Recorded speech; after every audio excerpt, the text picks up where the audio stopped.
యుగాలు మ్రోగే గాథ మనసులకు మార్గదర్శకమిది.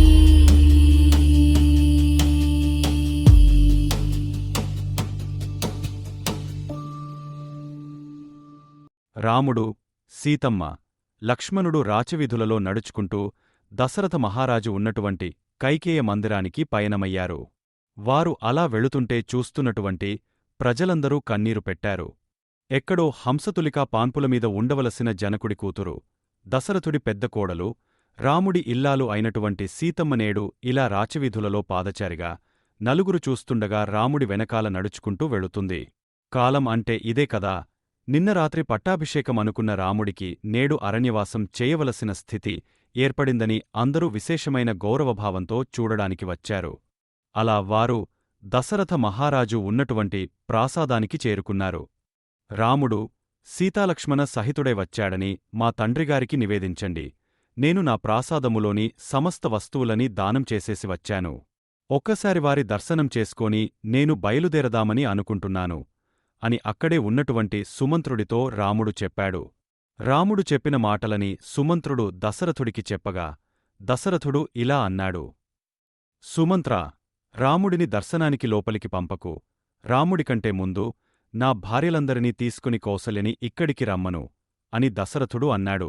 అప్పుడు కౌసల్య, సుమిత్ర మరియు ఇతర భార్యలతో కలిసి ఆ ప్రాసాదములోకి వచ్చాక సుమంత్రుడిని పిలిచి రాముడిని లోపలికి తీసుకురమ్మన్నాడు దశరథుడు.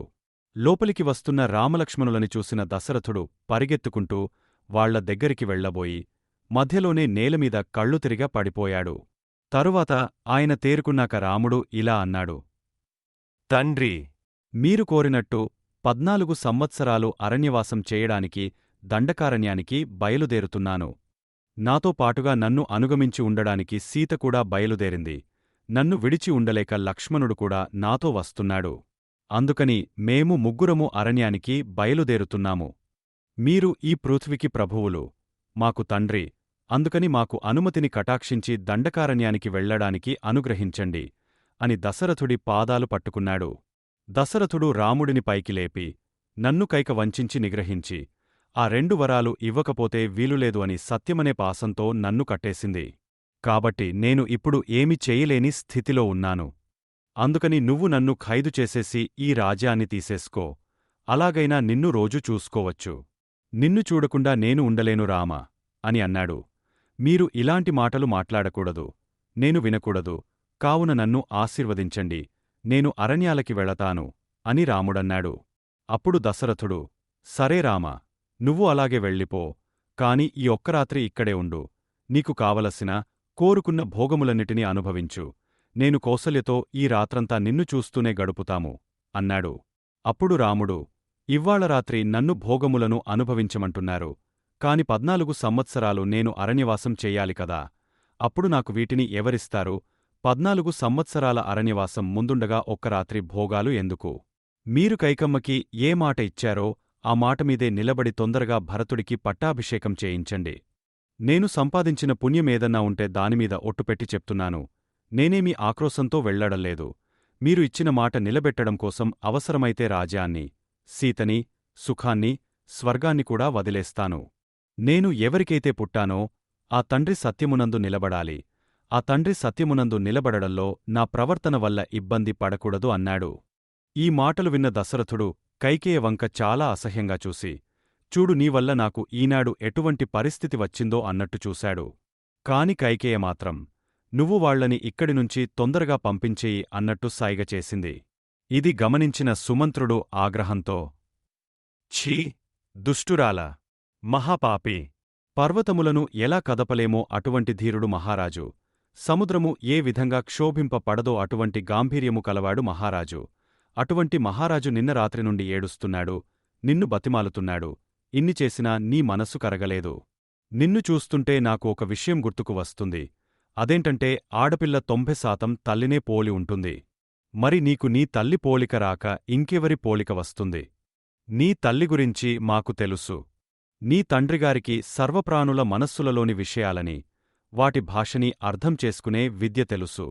కైకేయ మహారాజు ఒకసారి మీ తల్లితో కలిసి పడుకుని ఉండగా ఆ తల్పం పక్కన నుంచి ఒక చీమ వెళ్ళిపోతుంది. దాని పేరు జృంభ. ఆ చీమ వెళ్ళిపోతూ తన పక్కన ఉన్న మరో చీమతో ఏదో చెప్పింది.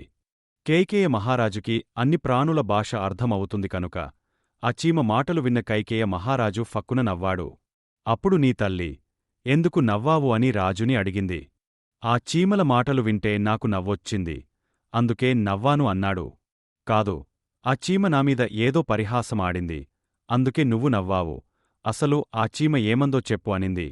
నాకు ఈ విద్య నేర్పిన మహానుభావుడు ఒక నియమం పెట్టాడు.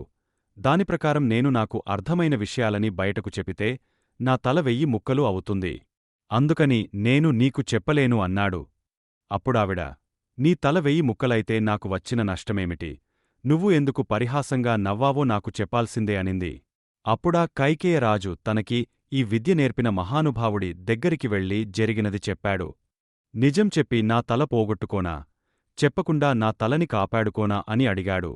నీ తల 1000 ముక్కలు అవుతుందన్న విషయం చెప్పమందంటే ఆవిడ ఎంత గొప్పదో నాకు అర్థమవుతుంది.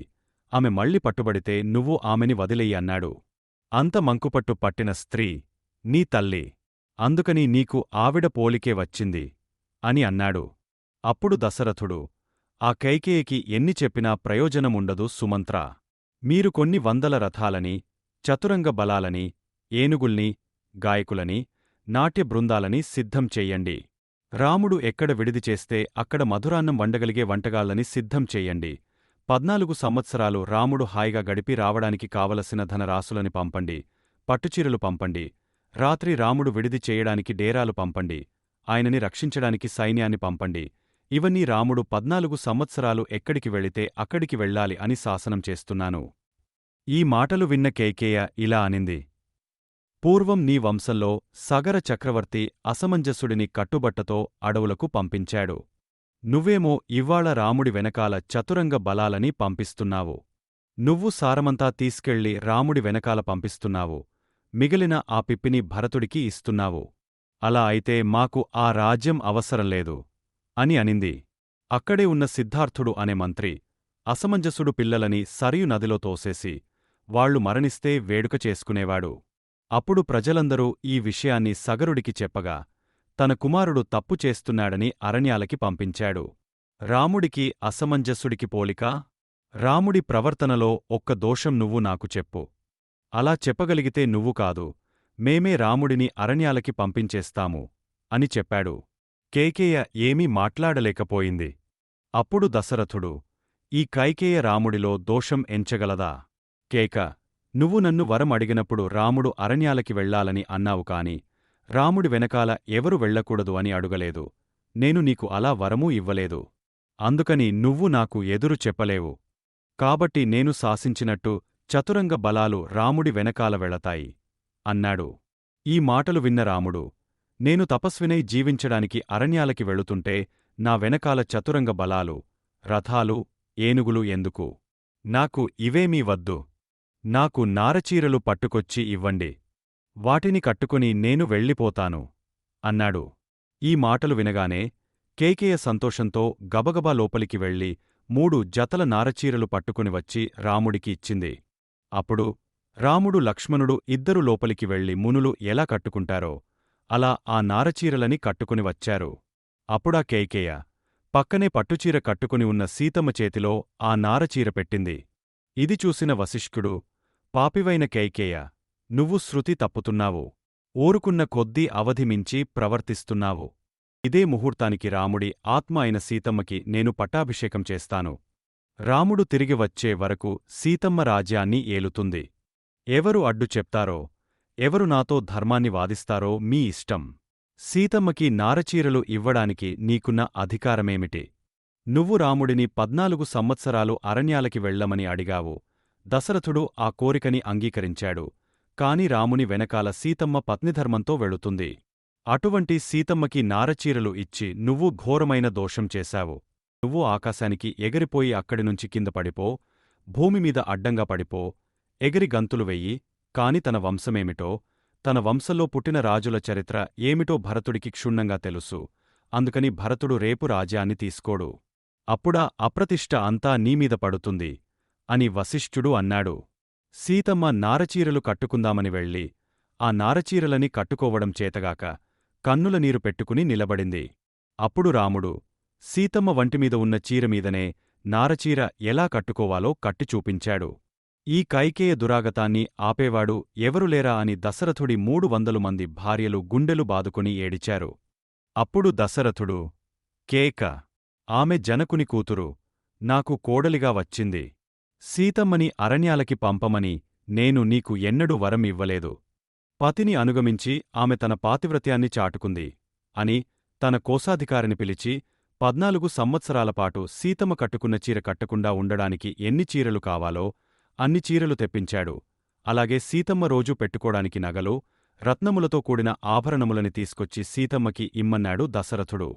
రామ, సీతమ్మకి ఆ నారచీర కట్టకు, ఆమె పట్టుచీరతోనే వస్తుందని వశిష్ఠుడు అన్నాడు. తరువాత వాళ్లు దశరథుడికి, కౌసల్యకి నమస్కారములు చేసి వెళ్ళిపోతుండగా రామా అని పిలిచి మళ్ళీ ఆ దశరథ మహారాజు మూర్ఛపోయాడు. కొంతసేపటికి దశరథుడు తేరుకొని, సుమంత్ర, రాజ్య సరిహద్దులు దాటే వరకు రాముడిని రథంమీద తీసుకువెళ్ళు అని అన్నాడు. తరువాత కోశాధికారిని పిలిచి సీతమ్మ కట్టుకునే చీరలని, ఆభరణాలని రథంలో పెట్టమన్నాడు. అప్పుడు కౌసల్య సీతమ్మని కోగలించుకుని ఇలా అనింది, అమ్మ సీత, నీకు తెలియనటువంటివి కావు, అత్తగారిని కనుక ఆర్తితో చెప్తున్నాను. ఇవ్వాళ రాముడు యువరాజ పట్టాభిషేకం పొందవలసినవాడు, కాని నారచీర కట్టుకుని అరణ్యవాసానికి వెళుతున్నాడు. ఇలాంటి స్థితిని పొందాడు కదా అని రాముడిని తక్కువగా చూడమాకు. అలాగే కులస్త్రీకి స్వర్గం కన్నా, ధనం కన్నా, ధాన్యం కన్నా పరమోత్కృష్టమైనవాడు భర్త ఒక్కడే. అప్పుడు సీతమ్మ, మీరు చెప్పిన విషయాలని నేను పుట్టింట్లో తెలుసుకునే అత్తవారింటికి వచ్చాను. నేను మీ అబ్బాయిని ఎన్నడూ కష్టపెట్టను. అరణ్యవాస క్లేశం తెలియకుండా ఆయనని ఆదమరపింపచేసి ఆనందింపచేయడానికే నేను వారితో వెళుతున్నాను. వీణలో ఉండే తీగలు లేకపోతే అసలు వీనేలేదు, చక్రం లేకపోతే అసలు రథమే లేదు. 100 కుమారులు ఇచ్చే సుఖం కన్నా భార్య భర్త దగ్గర పొందే సుఖం ముందు ఈ సుఖాలు సరిపోవు అనింది. తరువాత లక్ష్మణుడు సుమిత్రకి ప్రదక్షిణ చేసి నమస్కారం చెయ్యగా ఆవిడ ఇలా అనింది, నువ్వు అరణ్యవాసానికే జన్మించావు లక్ష్మణా. రాముడిని ప్రేమించేవాళ్లు ఇంతమంది ఉన్నా తమ తమ సంసారాలని వదిలి ఎవరూ రాలేదు. రాముడి కైంకర్యం చేసుకునే అదృష్టం నీకే దక్కింది.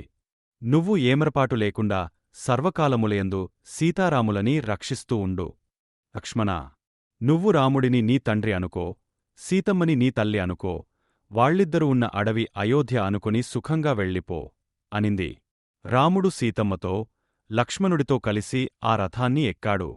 రాముడు వెళ్ళిపోతున్నాడని అయోధ్యా నగరవాసులందరూ ఏడుస్తున్నారు. యజ్ఞాలు చేస్తున్న వాళ్లు ఆ యజ్ఞాన్ని మధ్యలోనే ఆపివచ్చేశారు. ఆడవారు, పిల్లలు, వృద్ధులు రామా, రామా అంటూ అరుస్తూ బాధపడుతున్నారు. ఏడుస్తున్న తమ పిల్లలకి పక్షులు ఆహారం తేవడం మరిచి తమ గూళ్లల్లో కన్నుల నీరు కారుస్తూ నిలబడ్డాయి. ఆశ్వశాలలోని గుర్రాలు, గజశాలలోని ఏనుగులు కన్నులెమ్మట వేడినీరు కారుతుండగా సకిలిస్తూ, గర్జన చేస్తూ అటూ ఇటూ ఉన్మాదంతో తిరిగాయి. సమస్త భూతములు ఒకరకమైన సంక్షోభానికి గురయ్యాయి. అలా ఆ రథం వెళుతుండగా వెనకనుంచి కౌసల్యాదేవి గాలిలోకి చేతులుపుతూ, పెద్ద పెద్ద అరుపులు అరుస్తూ, తన పవిటకొంగు జారిపోయినా పట్టించుకోకుండా ఆమెని ఆపుదామని వచ్చిన వారిని తోసేస్తూ ఆ రథం వెనుక పరుగుతీసింది. మరొక పక్క దశరథుడు ఆగు ఆగు అంటూ పరిగెత్తుకుంటూ వస్తున్నాడు. తన తల్లిదండ్రులని అలా చూడలేక రథం నడుపుతున్న సుమంత్రుడిని రాముడు తొందరగా నడపమన్నాడు. నేను చక్రవర్తిని ఆజ్ఞాపిస్తున్నాను, సుమంత్ర ఆపు, ఆ రథం నడపకు అన్నాడు దశరథుడు. 2 చక్రముల మధ్యలో పడ్డ ప్రాణి పరిస్థితి ఎలా ఉంటుందో సుమంత్రుడి పరిస్థితి కూడా అలానే ఉంది. అప్పుడు రాముడు, సుమంత్రా, రేపు పొద్దున్న నువ్వు తిరిగొచ్చాక రథం ఎందుకు ఆపలేదని దశరథుడు అడిగితే నాకు చక్రాల సవ్వడిలో మీ మాటలు వినపడలేదని చెప్పు. కావున రథాన్ని కదుపు అన్నాడు. అలా ఆ రథం ముందుకి సాగిపోయింది. మనమందరమూ రాముడి వెనకాలే వెళదాము, ఆయనతోనే ఉందాము, మనతోపాటు పిల్లలని, వృద్ధులని, మన ఆవులని తీసుకొని వెళదాము. మనమందరమూ వెళ్ళిపోయాక దశరథుడు కూడా వచ్చేస్తాడు. అలాగే ఆయన పత్నులు కూడా వస్తారు. తరువాత చతురంగ బలాలు కూడా వస్తాయి. మనమందరమూ అడవులకి వెళితే అడవి అయోధ్య అవుతుంది. మనందరినీ చూసి బెదిరిన జంతువులు అయోధ్యకి వస్తాయి. అప్పుడు కైకమ్మ తన కుమారుడితో ఈ క్రూరమృగాలని పరిపాలించుకుంటుంది. అని అందరూ రాముడి వెంట బయలుదేరారు. కాని రాముడి రథం యొక్క వేగాన్ని అందుకోలేక చాలామంది వెనుదిరిగారు. తన వెనుక వృద్ధులైన బ్రాహ్మణులు పరుగులు తీస్తూ వస్తున్నారని తెలుసుకుని రాముడు ఆ రథం నుండి దిగి వాళ్లతోపాటు నడవడం ప్రారంభించాడు. అలా అందరూ వెళుతూ వెళుతూ తమసా నదీ తీరాన్ని చేరుకున్నారు. ఆ రాత్రి అక్కడే గడిపారు. అందరూ అంత దూరం నడిచి రావడం వల్ల ఆదమరిచి నిద్రపోయారు. రాముడు వెళ్లిన తరువాత స్పృహ కోల్పోయిన దశరథుడు మెల్లగా తేరుకున్నాడు. సేవకులని పిలిచి తనని కౌసల్యా మందిరానికి తీసుకెళ్లమన్నాడు. సకల గుణములు కలిగిన కౌసల్య ఉండగా కామమొహంతో కైకేయిని తెచ్చుకున్నాను. ఇవ్వాళ ఆ ఫలితాన్ని అనుభవిస్తున్నాను అని ఏడ్చి ఏడిచేసరికి ఆయన కన్నులు కనపడడం మానేశాయి. అప్పుడాయన కౌసల్యతో ఇలా అన్నాడు, ఇక నేను ఎంతోసేపు బతకను. నేను చనిపోయేలోపల రాముడు ఎలాగు నన్ను ముట్టుకోలేడు. రాముడితో పాటే నా చూపు వెళ్ళిపోయింది. అందుకని రాముడి తల్లివైన నువ్వు నన్ను ఒకసారి ముట్టుకో. నువ్వు ముట్టుకుంటే రాముడు ముట్టుకున్నట్టు ఉంటుందేమో. ఒకసారి నన్ను ముట్టుకోవా కౌసల్యా అన్నాడు. అవునులే, కన్న కొడుకుని అరణ్యాలకి పంపించావు. ఇవ్వాళ నన్ను ఇలాంటి దౌర్భాగ్యస్థితిలో పడేశావు. నీవల్ల దేశం అంతా బాధపడుతోంది. ఇప్పటికైనా నీకు సంతోషంగా ఉందా రాజా అని కౌసల్య అనింది. అప్పుడు దశరథుడు, పడిపోయిన గుర్రాన్ని ఎందుకు పొడుస్తావు కౌసల్య? నీ దగ్గర ఉపశాంతి పొందుదామని వచ్చాను. నువ్వు కూడా ఇంతమాట అన్నావ కౌసల్య అని మళ్ళీ మూర్ఛపోయాడు. అటుపక్క తెలవరుతుండగా రాముడు సుమంత్రుడిని పిలిచి, వీళ్లందరూ వృద్ధులైన బ్రాహ్మణులు. నామీద ఉన్న ప్రేమతో నా వెనకాల వచ్చారు. వీళ్ళు నాతో 14 సంవత్సరాలు వస్తే బాధపడతారు. అందుచేత నేను కనపడకపోతే వీళ్ళు వెనక్కి వెళ్ళిపోతారు. తెల్లవారుజామున అందరుగాగ్య నిద్రలో ఉండగానే మనం వెళ్ళిపోవాలి. కాని వీళ్ళు వెనక్కి వెళ్లకుండా రాముడు ఎటు వెళ్లాడో గుర్తుపడదామని రథచక్రాల వెనక వస్తారు. అందుకని రథాన్ని ముందు ఉత్తర దిక్కుకి పోనివ్వు. ఉత్తర దిక్కున అయోధ్య ఉంది. అలా కొంతదూరం పోనిచ్చాక రథాన్ని వెనక్కి తిప్పి గడ్డిమీద పొదలమీద నుంచి పోనిచ్చి తమసా నదిని దాటించు. అప్పుడు వాళ్లకి ఆ రథచక్రాల గుర్తులు కనపడకపోయేసరికి వాళ్లందరూ అయోధ్యకి వెళతారు అన్నాడు. అలా తెల్లవారగానే నిశ్శబ్దంగా ఉత్తర దిక్కుకి రథాన్ని పోనిచ్చి మళ్ళీ అదే గాడిలో వెనక్కి వచ్చి తమసా నదిని దాటి ఆవలివడ్డుకి చేరుకున్నారు. తెల్లవారగానే బ్రాహ్మణులందరూ నిద్రలేచి ఏడి రాముడు అని రాముడి రథచక్రాలగాడిని బట్టి వెళదామని అందరూ బయలుదేరారు. కొంతదూరం వెళ్లాక రథచక్రాలు ఆగపోయాయి. ఇంక చేసేది ఏమీ లేక బాధపడుతూ అయోధ్యకి వెళ్లారు. రాముడు వెళ్ళిపోయాడని ఆ అయోధ్యా పట్టణంలో అన్నం వండుకున్నవాడు ఒక్కడు కూడా లేడు. ఏ ఇంటిముందు కూడా కళ్ళాపి జల్లలేదు. ఎవరూ ముగ్గు పెట్టలేదు. ఆ రాజ్యంలోని ఏ ఒక్క ప్రాణికూడా ఆనందంగా లేదు. ఆ రాజ్యంలో సంతోషంగా ఉన్న ఏకైక ప్రాణి కైకేయ. రాముడు ఆ తమసా నదిని దాటాక ఒక్కొక్కరోజు వేదశ్రుతి, గోమతి మొదలైన నగరాలని దాటి కోసలరాజ్య సరిహద్దుకి చేరుకున్నారు. అక్కడికి వచ్చాక ఆ అయోధ్యా నగరానికి రథందిగా ఒకసారి నమస్కారం చేసి ఇలా అన్నాడు, ఓ అయోధ్య! పూర్వం మా కాకుత్స వంశంలోని ఎందరో రాజులు నిన్ను పరిపాలించారు. ఇటువంటి అయోధ్యా నగరాన్ని విడిచి ధర్మానికి కట్టుబడి 14 సంవత్సరాలు అరణ్యాలకి వెళుతున్నాను.